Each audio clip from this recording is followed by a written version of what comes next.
अच्छा,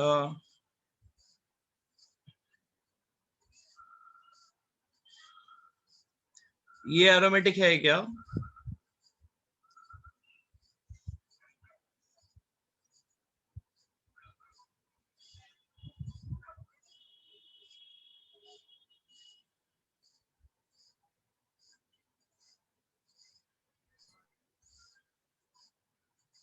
बोलो ओमकार।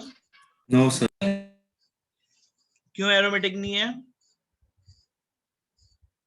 सर उसका मीन्स हम लोग ये नहीं कर सकते हैं, हाइपर कॉन्जुगेशन नहीं। हाइपर कॉन्जुगेशन नहीं कर सकते कि रेजोनेंस नहीं कर सकते? Sir resonance, sorry sir, resonance. हाँ, ये पूरी रिंग में डिलोकलाइज नहीं हो सकता ना, मतलब ये इधर जाएगा तो देखो ऐसा ही स्ट्रक्चर बनेगा।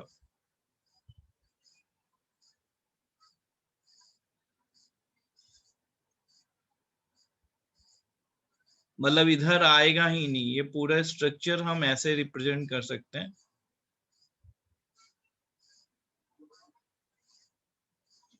समझा ना? यस। ईसा समझा? हाँ सर। अच्छा,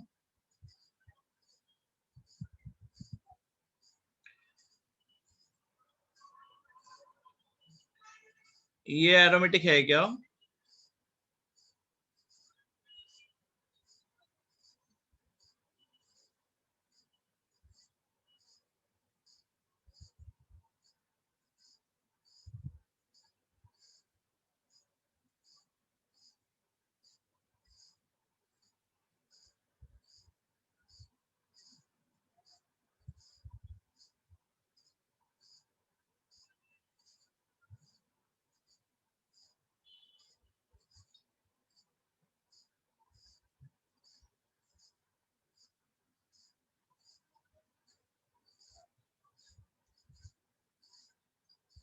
बोलो।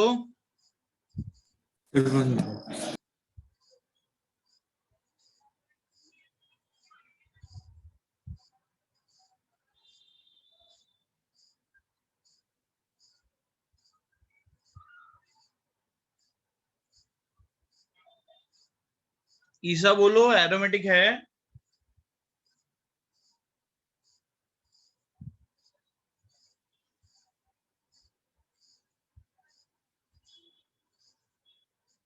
ईसा बताओ।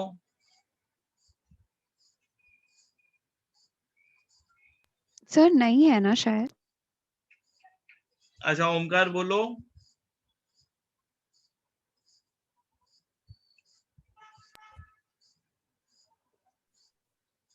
सर होगा। कैसे होगा बताओ? सर जो डबल बॉन्ड है ऑक्सीजन, हाँ,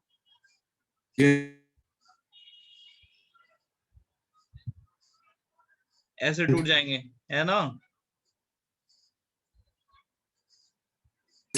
लगा हुआ वो है ना? लोन पे ऊपर सर। समझा ईसा? हो गया ना? समझा? हाँ सर, अब समझ। ये देखो टूट गया ऐसे। अब ये वाला स्ट्रक्चर तो एरोमेटिक होता है ना, 2 इलेक्ट्रॉन पूरे रिंग में डीलोकलाइज हो जाएंगे। एरोमेटिक होने के लिए क्या कंडीशन होती है कि रिंग में कंप्लीट डीलोकलाइजेशन होना चाहिए 2, 6, 10, 14 इतने इलेक्ट्रॉन का। हाँ सर। अच्छा ठीक है। सर इसके रेजोनेंस स्ट्रक्चर्स कैसे बनेंगे? इसका रेजोनेंस स्ट्रक्चर बना के दिखाऊं? Yes sir. तो नेटवर्क में प्रॉब्लम है ओमकार, क्या कट जा रही है आवाज तुम्हारी? सर थोड़ा आज प्रॉब्लम है।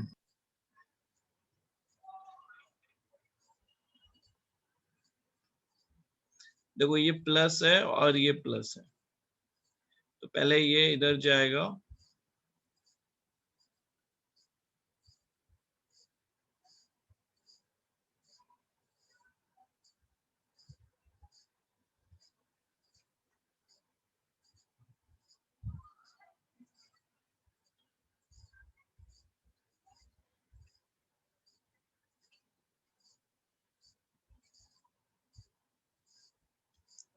ठीक है। यस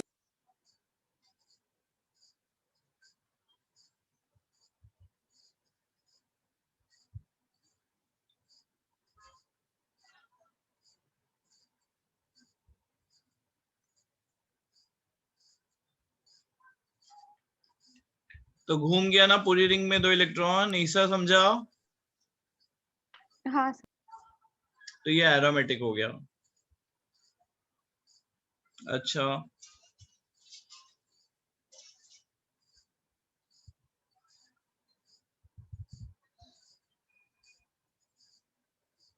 ये है क्या?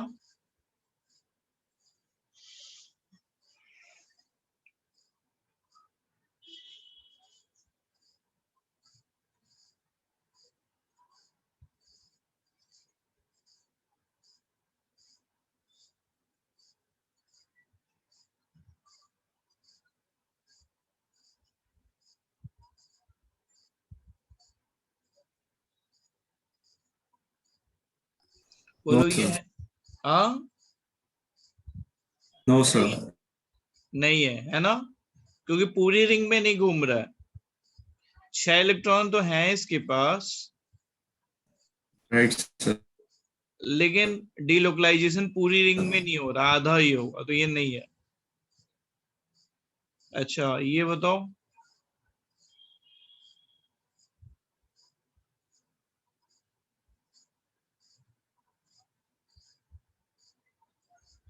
ये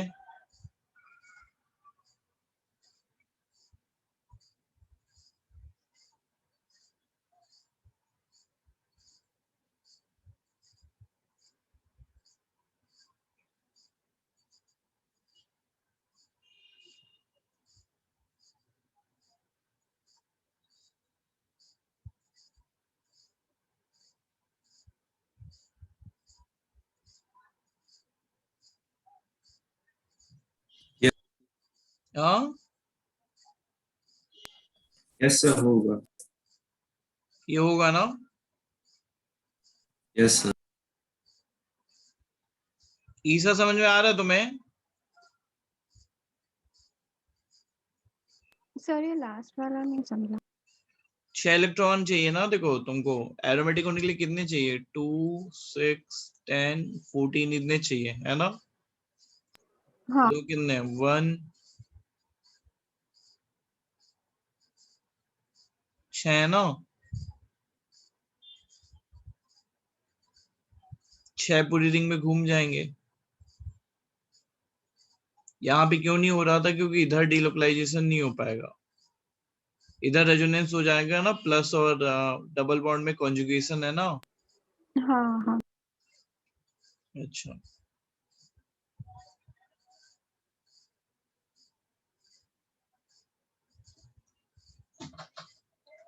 ये ये होगा कि नहीं?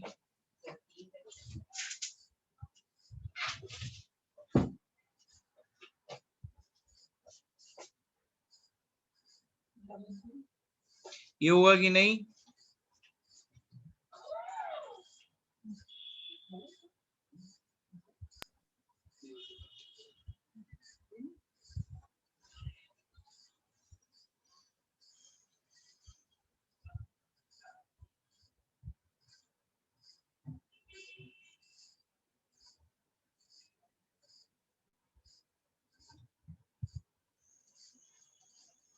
तो लो,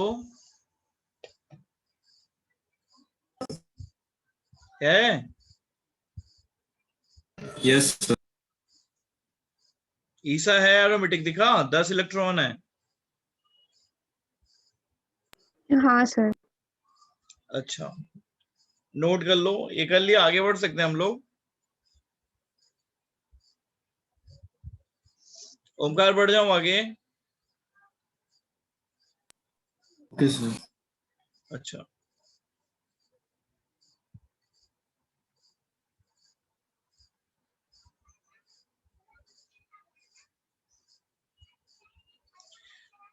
ये बताना है कि एरोमेटिक है कि नहीं।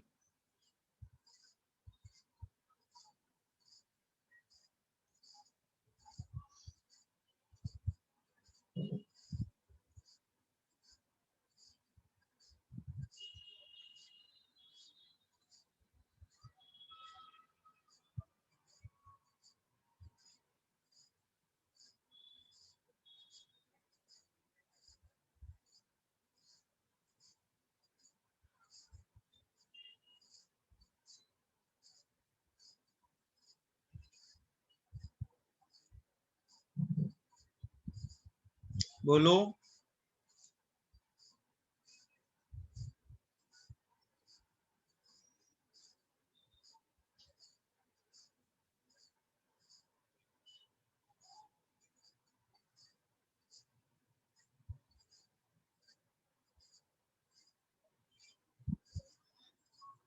ये वाला एरोमेटिक है क्योंकि 10 इलेक्ट्रॉन डीलोकलाइज हो रहा है, राइट सर।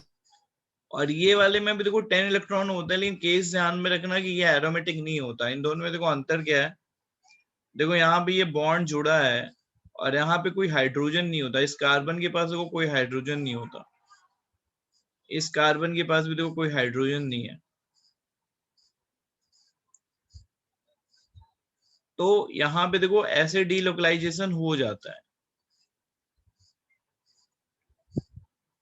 लेकिन यहाँ पे देखो यहाँ पे हाइड्रोजन होता है, ये देखो हाइड्रोजन रहता है। तो जब ऐसे क्लाउड डीलोकलाइज होता है ना, तो हाइड्रोजन से कोलिजन हो जाता है डबल बॉन्ड का, समझा? Yes sir. तो जो हाइड्रोजन से डबल बॉन्ड का कोलिजन हो जाता है तो इनका प्लेन डिस्टर्ब हो जाता है। तो एरोमेटिक कंपाउंड के लिए तुमने पहली कंडीशन क्या सीखी थी कि तुम्हारा जो कंपाउंड होना चाहिए प्लेनर होना चाहिए, राइट सर। साइक्लिक होना चाहिए, प्लेनर होना चाहिए, और पूरी रिंग में 4n+2 इलेक्ट्रॉन डीलोकलाइज होना चाहिए। हाँ यह सर। हकल्स रूल था, है ना? तो यहाँ पे इस कोलिजन की वजह से ये मॉलिक्यूल प्लेनर नहीं रह जाता है, तो इसलिए ये एरोमेटिक है तुम्हारा, लेकिन ये तुम्हारा एरोमेटिक नहीं है, ये क्या है, नॉन एरोमेटिक।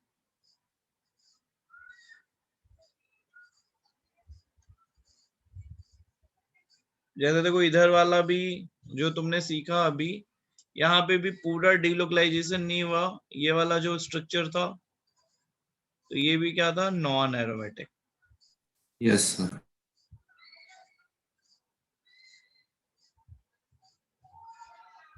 तो यहाँ पे एक छोटा सा स्टेटमेंट लिख लो, यहाँ पे लिख लो, छोटा सा स्टेटमेंट लिखो, due to collision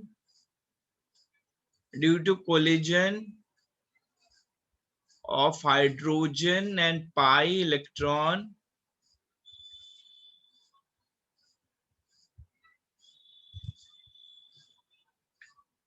due to collision between hydrogen and pi electron, plane will be disturbed and effective delocalization does not take place. Plane will be disturbed and effective delocalization does not take place. ठीक है ना, समझा यहाँ तक? Sir plain ऐसा disturb क्यों हो जाएगा? कोलाइड हो जाएगा तो फिर डिस्टर्ब हो जाएगा ना कोलिजन के बाद। मतलब मान लो कि तुमने मेरी तरफ कोई बॉल फेंकी उछाल के मुझे कैरी करने के लिए, है यस। ना, और उसी टाइम पे मैं किसी ने आगे तुमको धक्का मार दिया कि यस तुम मुझे सर। बॉल फेंक रहे थे, तो फिर प्लेन मेरा तुम्हारा एक पर्टिकुलर प्लेन होगा जिसमें तुम बॉल मुझे फेंक रहे होगे और मैं बॉल कैरी कर रहा हूँ। Right sir. कोई आगे तुम्हें धक्का मार देगा तो फिर वो प्लेन डिस्टर्ब हो जाएगा ना, मैं इफेक्टिवली वो बॉल कैरी नहीं कर पाऊंगा ना। Yes sir. या कोई मुझे धक्का मार देगा, बॉल मेरे पास आ रही थी लेकिन अगर किसी ने मुझे धक्का मार दिया तो मैं वो बॉल कैरी नहीं कर पाऊंगा। Yes sir. ईसा समझा? हाँ सर। अच्छा ये वाला, ये एरोमेटिक है कि नहीं?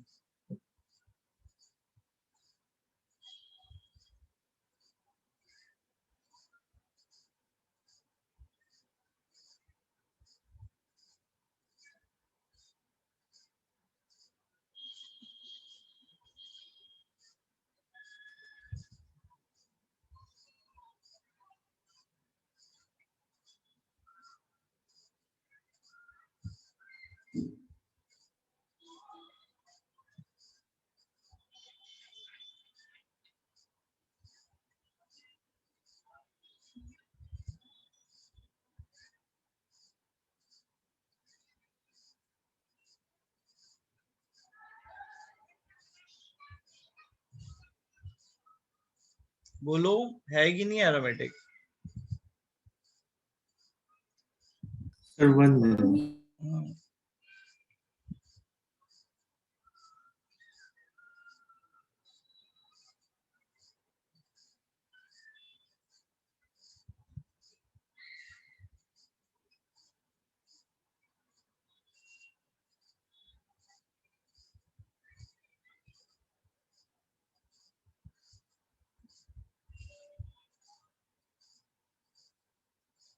सर हो रहा है। हो रहा है क्योंकि देखो ना 6 इलेक्ट्रॉन चाहिए, तो ये 6 इलेक्ट्रॉन अपने को मिल रहे हैं, है ना? Right sir. तो ये 6 इलेक्ट्रॉन देखो, ये ऐसे गया, ये ऐसे गया और ये ऐसे गया। ये पार्टिसिपेट नहीं करेगा क्योंकि एरोमेटिक कंपाउंड ज्यादा स्टेबल है, तो कंपाउंड की टेंडेंसी होती है एरोमेटिक होने की।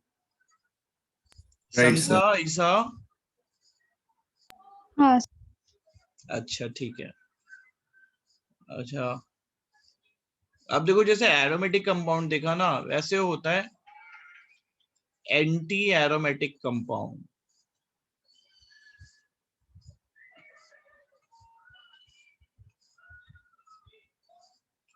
इसमें भी क्या होता है देखो कि साइक्लिक होते हैं ये,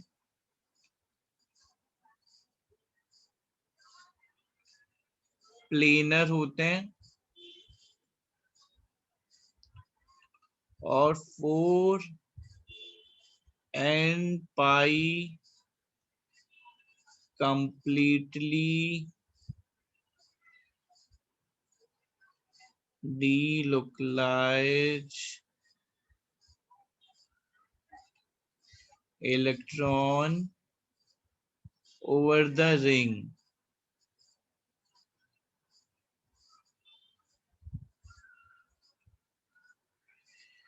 जहां पे n की वैल्यू क्या होती है 1 2 3 4, मतलब 4 8 12 16 इतने इलेक्ट्रॉन डिलोकलाइज होंगे पाई इलेक्ट्रॉन, तो कंपाउंड क्या होगा बताओ? Anti aromatic. समझा? अभी जो एंटी एरोमेटिक कंपाउंड होते हैं ना, हाईली अनस्टेबल होते हैं।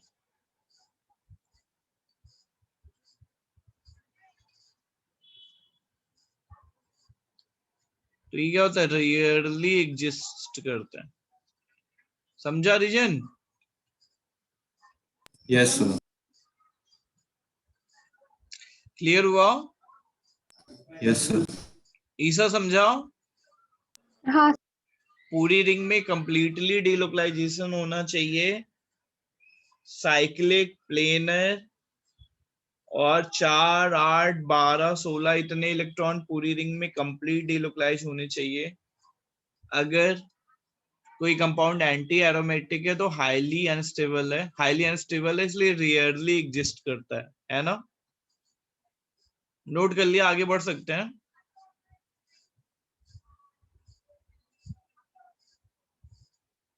बढ़ जाओ आगे। Sir 1 minute. हाँ नोट कर लो।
लिख लिया ओमकार?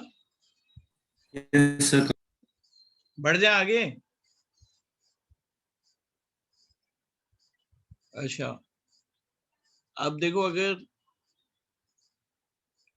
ऐसा मॉलिक्यूल है, तो ये एंटी एरोमेटिक है क्या? Yes sir. तो ये एंटी एरोमेटिक है।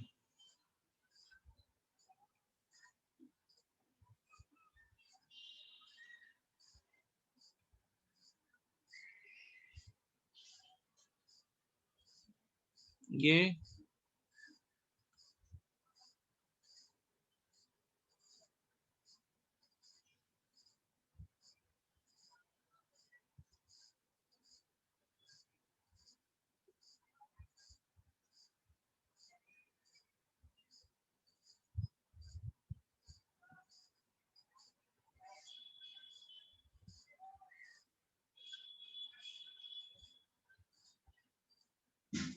Yes sir. ईसा ये है क्या एंटी एरोमेटिक?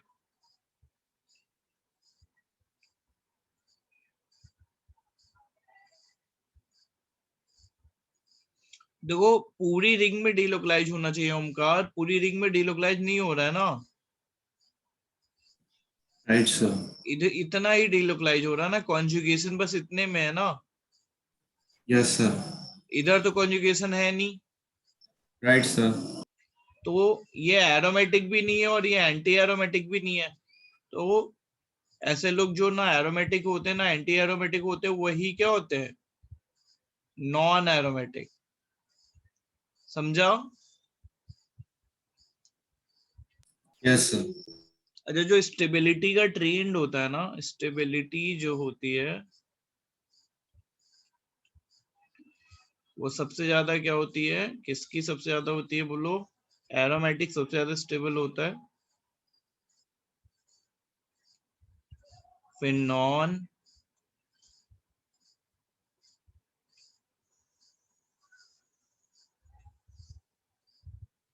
फिर एंटी।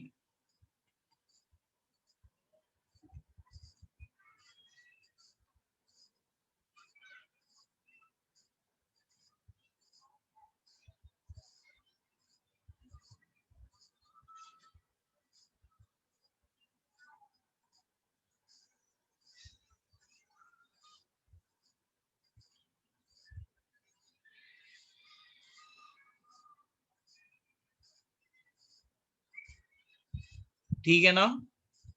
Yes sir. अच्छा, अब जैसे कोई एक मॉलिक्यूल ये होता है,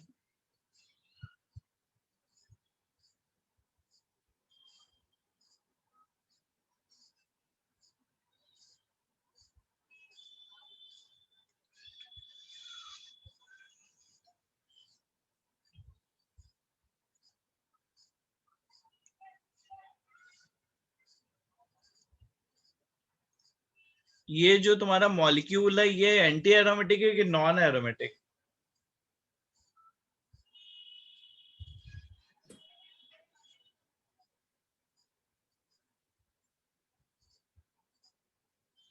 या एरोमेटिक? ये क्या है?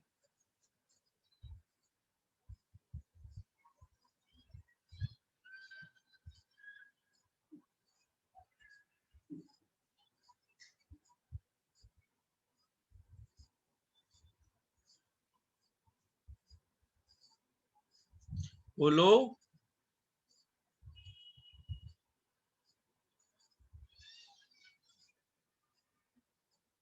Sir anti. एंटी, क्योंकि 8 इलेक्ट्रॉन आ रहा है, ऐसे बोल रहे हो ना? Yes sir sir. Non aromatic होगा ना? क्यों क्यों क्यों नॉन एरोमेटिक होता है, ये सब बताओ। सर क्योंकि वो डीलोकलाइज नहीं होगा पूरा।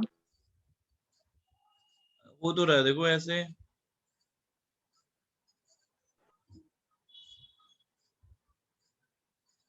इसमें क्या दिक्कत हो रही है बताओ?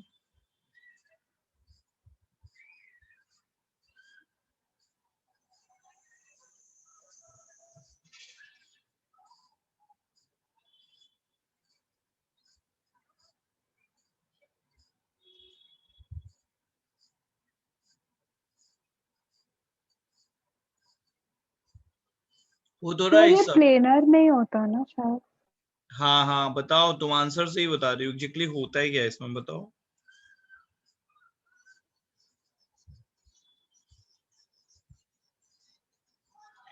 देखो होता ही क्या है ना ओमकार, वो सही बोल रही है कि देखो ये एंटी एरोमेटिक दिख रहा है ना, यस सर। लेकिन तुमने अभी सीखा ना कि जो एंटी एरोमेटिक होता है वो हाईली अनस्टेबल होता है।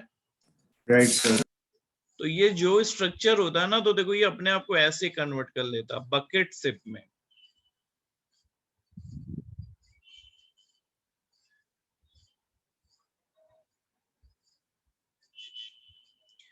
और फिर ये प्लेनर नहीं रह जाता,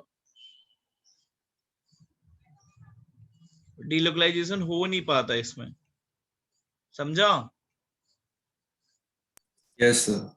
ऐसा क्यों करता है? क्योंकि देखो अभी ये नॉन एरोमेटिक हो गया, तो नॉन एरोमेटिक हो गया तो एंटी एरोमेटिक से तो ज्यादा स्टेबल हो गया ना। Yes sir.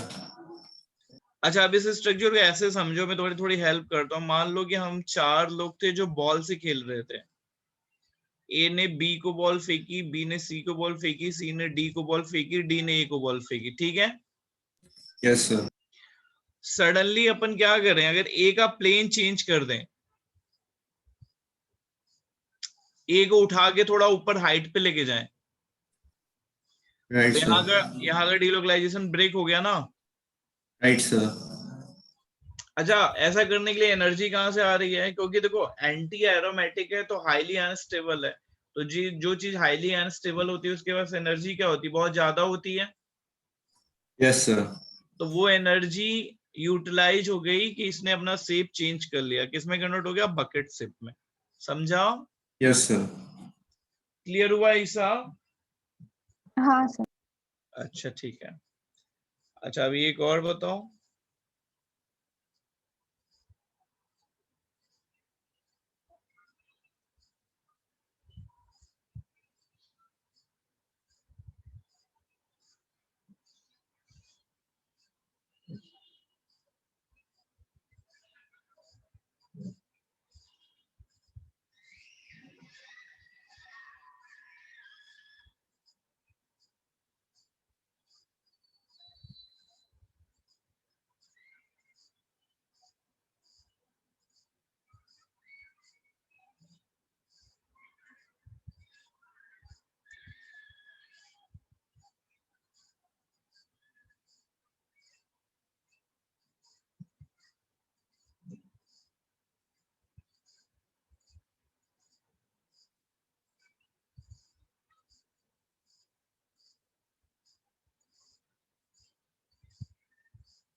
बोलो, है कि नहीं एरोमेटिक?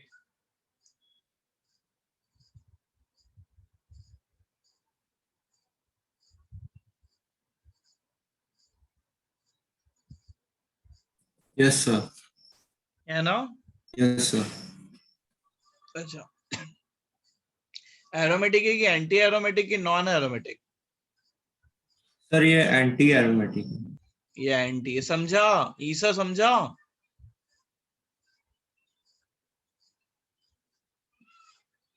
ईसा हाँ सर। तो बोलती रहा करो, पहले भी नहीं। अभी केरला में हो कि मुंबई में हो? नहीं सर, मुंबई में ही हूँ। हाँ तो अभी नेटवर्क तो सही है, बोलो फिर, चुप नहीं रहो, है ना?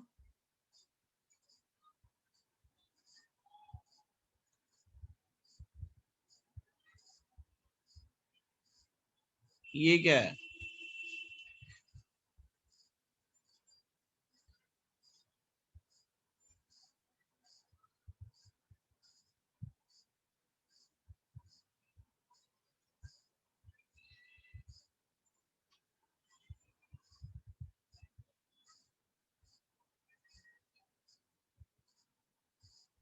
ये दोनों क्या है बताओ?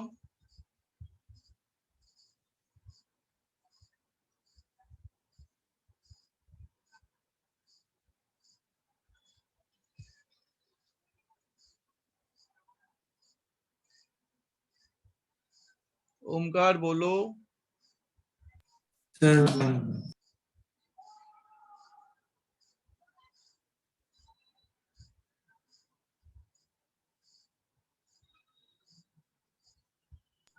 सर ये साइक्लिक तो नहीं होगी ना? क्यों, साइक्लिक है तो अब और कैसे साइक्लिक होना है? सर मींस बीच में एक डबल बॉन्ड है 2 साइकिल्स की। हाँ तो साइक्लिक ही है ना। Yes sir.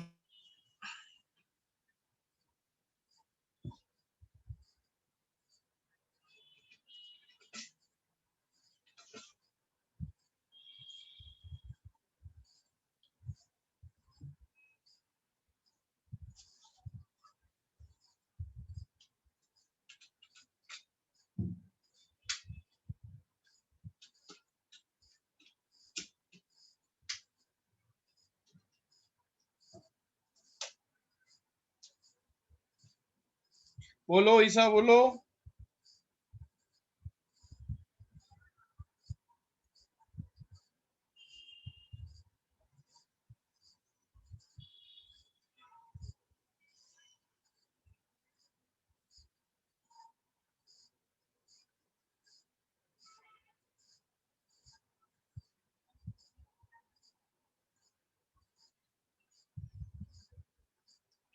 ईसा बोलो बेटा। सर ये फर्स्ट वाला एरोमेटिक होगा। फर्स्ट वाला एरोमेटिक होगा, ठीक है, जल्दी जल्दी बोलो। हाँ फर्स्ट वाला एरोमेटिक होगा, ठीक है। और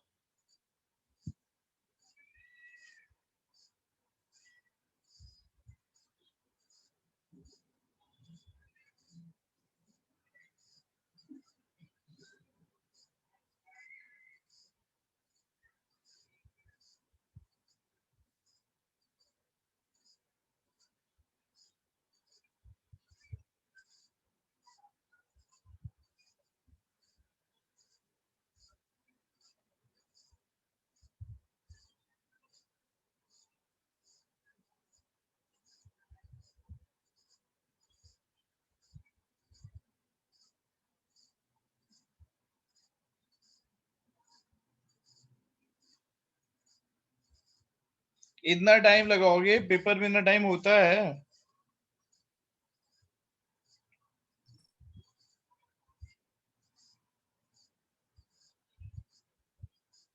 सर सेकंड में भी एरोमेटिक हो जाएगा। सेकेंड भी एरोमेटिक हो जाएगा, सही है।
सेकेंड वाला, फर्स्ट वाला एरोमेटिक है, सेकेंड वाला एरोमेटिक, ये दोनों ने सही बताया। थर्ड वाला भी बता दो। फर्स्ट सेकेंड का आंसर कैसे आया बता दो। सर वो हकल्स रूल फॉलो कर रहा है एंड देन रेजोनेटिंग स्ट्रक्चर्स पे ही बन। देखो इसको ब्रेक करना सीख लो। देखो इसको, देखो ब्रेक ऐसे करो हमेशा कि दोनों एरोमेटिक बनना चाहिए। अब इसको ऐसे ब्रेक कर लो। अब इसको ब्रेक करोगे तो देखो ये दोनों एरोमेटिक हो गया, तो ये प्लस हो गया और ये माइनस हो गया, ठीक है ना। Yes sir. तो ये भी एरोमेटिक है और ये भी एरोमेटिक है, सही है, ठीक है ना। यस यस ये सर। पूरा मॉलिक्यूल एरोमेटिक हो गया, ठीक है। ऐसे ही इसको भी ब्रेक करो, तो ये माइनस में तोड़ोगे और इसको प्लस में तोड़ोगे तो दोनों एरोमेटिक हो जाएंगे, तो ये भी मॉलिक्यूल पूरा एरोमेटिक हो गया। Yes sir. अब लेकिन इसमें प्रॉब्लम पता है, थर्ड वाले में एक एरोमेटिक आ रहा है और एक एंटी एरोमेटिक आ रहा है, दिख रहा है? Right sir. तो थर्ड वाले केस में क्या बोलोगे? थर्ड वाले में कन्फ्लिक्ट रहता है, कुछ लोग इसको बोलते हैं कि एंटी एरोमेटिक है और कुछ लोग बोलते हैं कि ये नॉन एरोमेटिक है।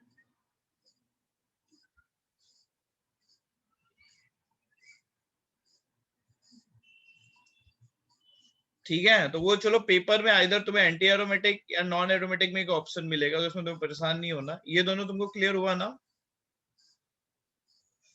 अगर दोनों ऑप्शन आ गया एंटी और नॉन, तो ज्यादा स्टेबल किस फॉर्म में रहेगा? ये नॉन एरोमेटिक के फॉर्म में, समझा? Yes sir.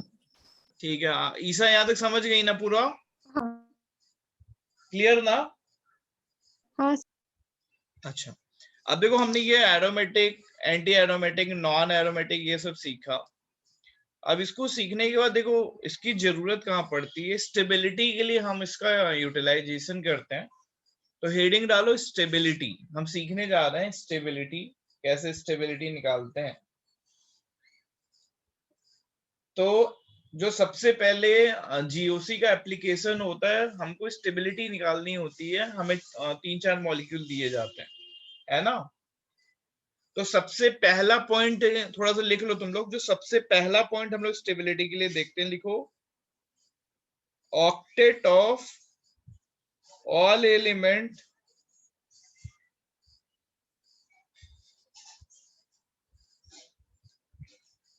should be completed. Octet of all elements should be completed. समझा?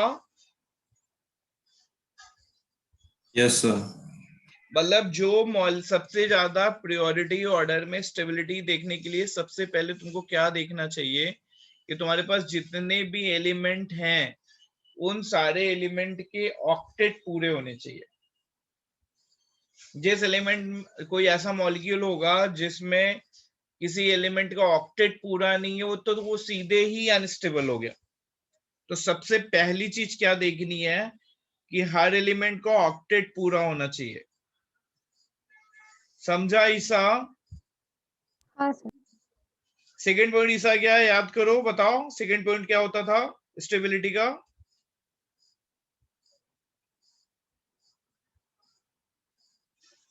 सबसे पहला पॉइंट स्टेबिलिटी के लिए क्या है? ऑक्टेट सारे सबका पूरा होना चाहिए। सेकंड पॉइंट लिखो, more electronegative element, more electronegative element should have negative charge.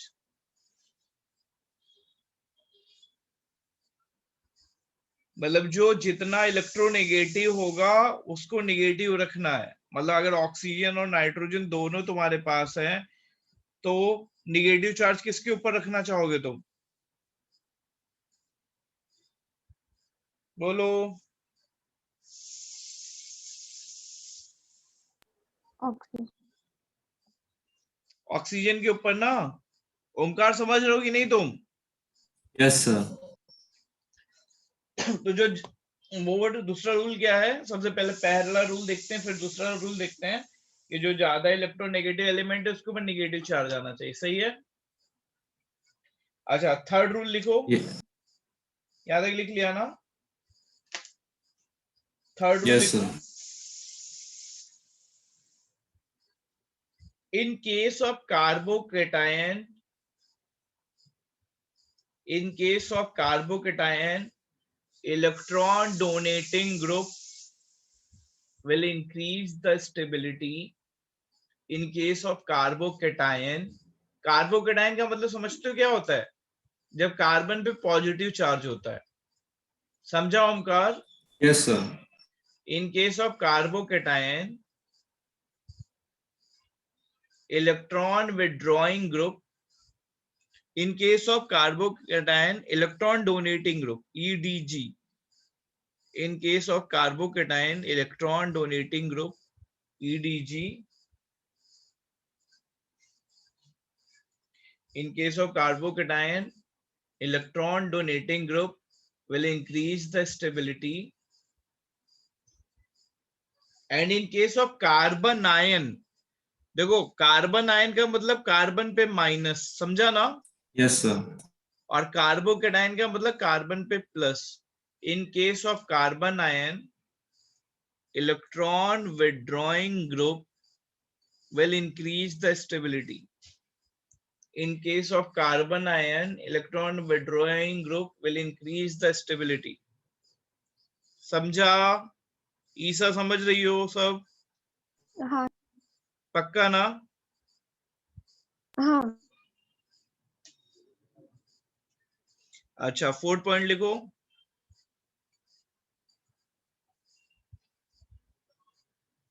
If alpha hydrogen is more, if alpha hydrogen is more, stability will be more.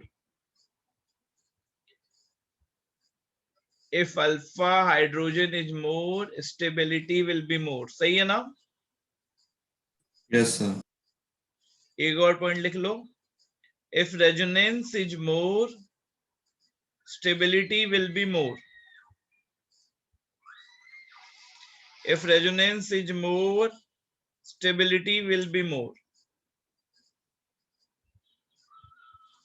लिख लिया?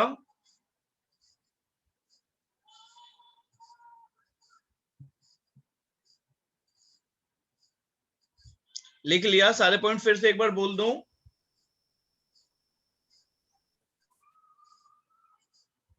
Yes sir. सारे पॉइंट बोल दूं कि लिख लिया है तुम लोगों ने? लिख लिया। ईसा लिख लिया है ना? हाँ हाँ लिख लो। अच्छा, अभी काम कर देना कि कुछ क्वेश्चन मैं बताता हूं करने को तुम लोगों को.